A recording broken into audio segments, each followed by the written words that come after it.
साइला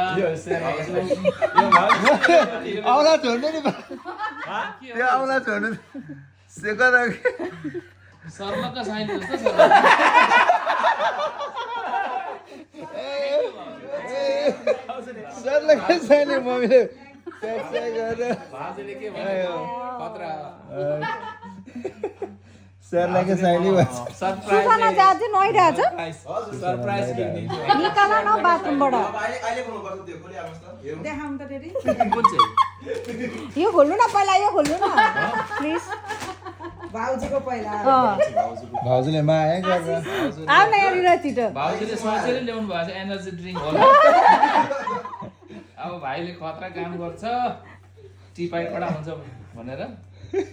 पिकिङ चाहिँ खतरा प्याकिङ राम्रो हुन्छ भनेर आज गर्नु चाहिँ साह्रो पर्दछ क्या होइन प्याकिङ चाहिँ कसले गर्नु अब बुबुले होला खै सार्नकै साँझे नै प्याकिङ गर्नु ल सर लक्कै निस्क्यो है हजुर आएन त के भयो यो हो यसो यो त्यता पेपर न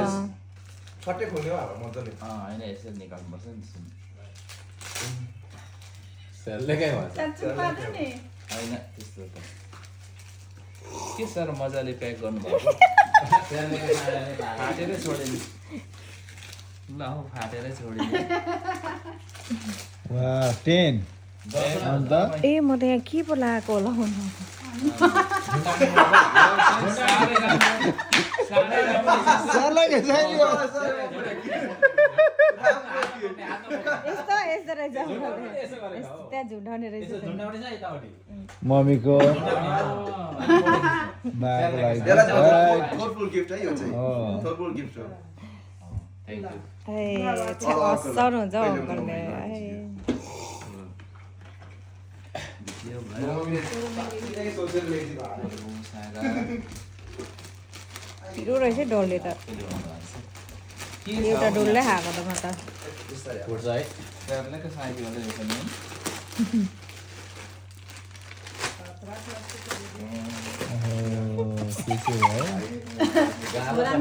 पिङ्क कलरमा मैले लेडिजलाई यो गरेको ओ वाउ ओ लाउने भयो क्या सेलकै साँझे थ्याङ्क यू दाजु ओर्नु नि तपाईँको फेभरेट ब्लू कलरमा हुनुभएको छ त्यो पहिलाको ओल्ड प्लास्टिक आउँथ्यो होला है मागा पहिलाको लाउनु नि हुन्छ होला ए अलिकति हाइट बढाउने बेला भयो आशिष ह्याप्पी भयो जस्तो छ अब मिडियम होइन तर होइन रेडी के अरे किनभने यो टिपिकल अब राम्रो देख्दैन है अङ्कल ए एक्सएक्सएल छ नि त एल मात्रै हुन्छ मलाई